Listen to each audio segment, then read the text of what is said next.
جماعت پنجم، مضمون ماحول کا مطالعہ، حصہ دوم، عنوان تاریخ کسے کہتے ہیں؟ پیارے بچوں، اس سبق میں ہم مندرجہ ذیل نکات کا مطالعہ کریں گے۔ تاریخ زمانے ماضی کا علم دینے والا سائنس، تاریخ کا سائنسی طریقہ، تاریخ اور ہم، زمانہ ماضی اور زمانہ مستقبل۔ تو چلیے شروع کرتے ہیں۔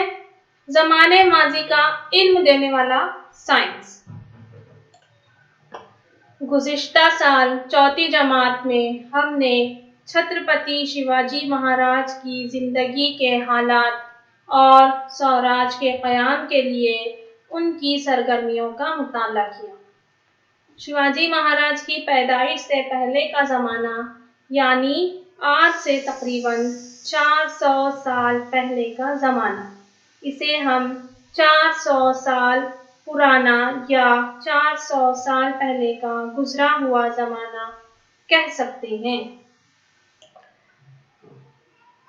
بچوں، جب بھی ہم بات کرتے ہیں تو اکثر ابھی، کچھ دیر پہلے، کچھ دیر بعد، اس سال، آج، گزرا ہوا کل، آنے والا کل، آئندہ سال جیسے الفاظ استعمال کرتے ہیں۔ یہ الفاظ زمانے کی تقسیم کرتے ہیں، یعنی ہم اپنی سہولت کے حساب سے ان الفاظ کا استعمال کرتے ہیں۔ کچھ الفاظ گزرے ہوئے وقت کے لیے استعمال کرتے ہیں، کچھ الفاظ آنے والے وقت کے لیے استعمال کرتے ہیں، اور کچھ ابھی حال جو ہمارے ساتھ ہو رہا ہے اس کے لیے استعمال کرتے ہیں۔ زمانے ماضی میں کئی واقعات ہو چکے ہوتے ہیں۔ مثلاً آج آپ کی عمر 10 سال ہے، اس کا مطلب یہ ہوا کہ آپ کی پیدائش کا واقعہ ماضی میں 10 سال پہلے ہوا تھا۔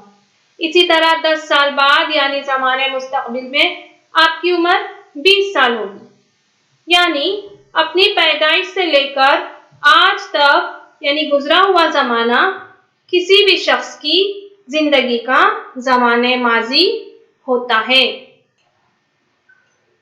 زمانے ماضی میں ہونے والے واقعات کو سمجھ لینے کے سائنس کو تاریخ کہتے ہیں۔ یعنی آپ کے گزرے ہوئے زمانے میں جو واقعات ہو چکے ہیں، اگر آپ انہیں سمجھ لیتے ہیں تو وہی آپ کی تاریخ کہلاتی ہے۔ بچوں، آپ کو پتہ ہے تاریخ کا سائنسی طریقہ یعنی کیا؟ کسی بھی ثبوت کو بار بار جانچتے ہیں، پرکھتے ہیں اور پھر اس پر بھروسہ کرتے ہیں اور یہ طے کرتے ہیں کہ یہ صحیح ہے یا غلط۔ اسی طریقے کو ہم سائنسی طریقہ کہتے ہیں۔ اس کا مطالعہ ہم ہماری پچھلی جماعتوں میں کر چکے ہیں۔ بچوں، ہماری پیدائش کی بہت سی باتیں ہمیں معلوم نہیں ہوتی، لیکن دادا دادی اور ماں باپ وغیرہ ہمیں اپنی بچپن کی مزیدار باتیں سناتے رہتے ہیں۔ یہ باتیں ان کی یادداشت میں ہوتی ہیں۔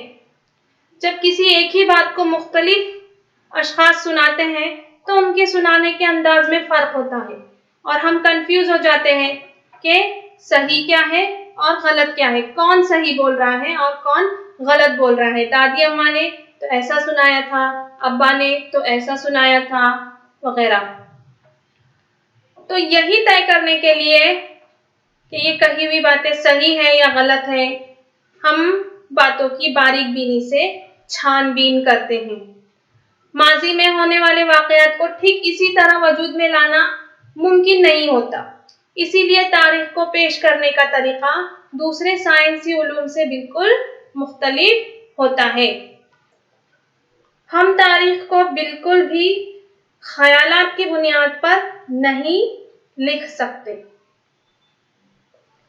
قدیم اشیاء، عمارتیں، برتن، سکے، کندہ تحریریں، کتابیں، دستاویزات، قصے، کہانیاں، گیت وغیرہ، یہ تمام جو ذرائع ہیں، ان تمام سے ہم کو تاریخ کی معلومات اخذ ہوتی ہے۔ یعنی ان سے ہم کو تاریخ کی معلومات ملتی ہے. تو یہ تمام ذرائع تاریخ کے ماخذ کہلاتے ہیں.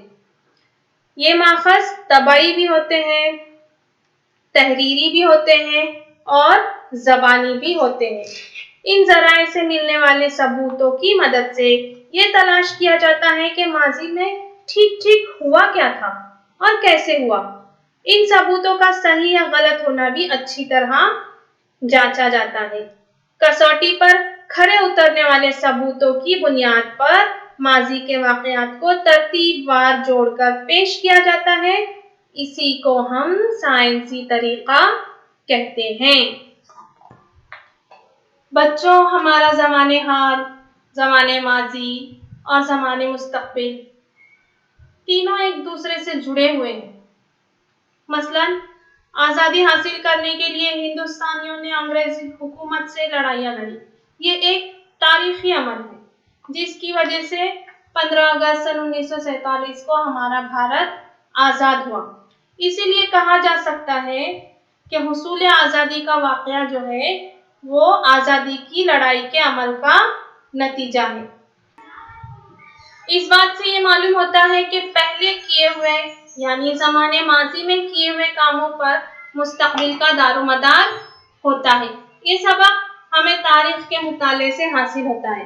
مثلاً بہت قدیم زمانے میں انسان اپنے ارد گرد موجود چیزوں سے ہتھیار بنانے کا فن سیکھا، آگ کا استعمال سیکھا، بعد میں اس نے پہیے کی دریافت بھی کی.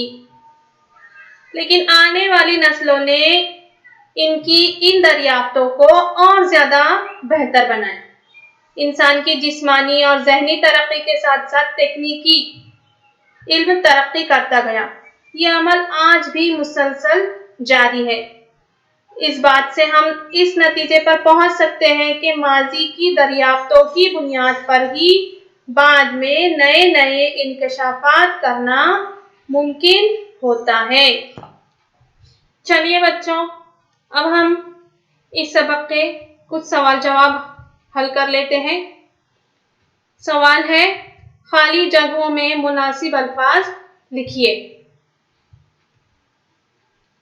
زمانے ماضی میں ہونے والے واقعات کو سمجھ لینے کے سائنس کو تاریخ کہتے ہیں. اس خالی جگہ پر لفظ آئے گا تاریخ. تاریخ صرف خیالی بنیاد پر نہیں لکھی جا سکتی.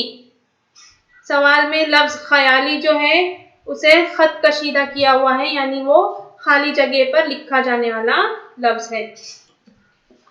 آگے سوال جواب دیے ہوئے ہیں. سوال ہے، سائنسی طریقہ کسے کہتے ہیں؟ جس کا جواب ہے، کسی بھی ثبوت کو بار بار جانچا جاتا ہے، پرکھا جاتا ہے اور پھر اس پر بھروسہ کیا جائے یا نہیں یہ طے کیا جاتا ہے. اسی طریقے کو ہم سائنسی طریقہ کہتے ہیں. اگلا سوال ہے، حصول آزادی کا واقعہ کس عمل کا نتیجہ ہے؟ جواب، حصول آزادی کا واقعہ آزادی کی لڑائی کے عمل کا نتیجہ ہے. اگلا سوال، تاریخ کے مطالعے سے کون سی بات ممکن ہو جاتی ہے؟ جواب، تاریخ کے مطالعے سے یہ بات ممکن ہو جاتی ہے کہ انسانی سماج کے لیے کون سی بات مطلوب ہے اور کون سی غیر مطلوب. اگلا سوال ہے، ذیل کی جدول میں دیے ہوئے تاریخی ماخذات کی درجہ بندی کیجیے. ماخذات ہیں سکے، خطوط، قلعے، چکی کے گیت، برتن، تانبے کی تختیاں، واڑے، کتبے، لوک گیت، ستون، سوانح عمری، غار، لوک کہانیاں. بچوں، آپ کو نیچے دیے ہوئے ٹیبل میں 3 کالم دیے ہوئے ہیں.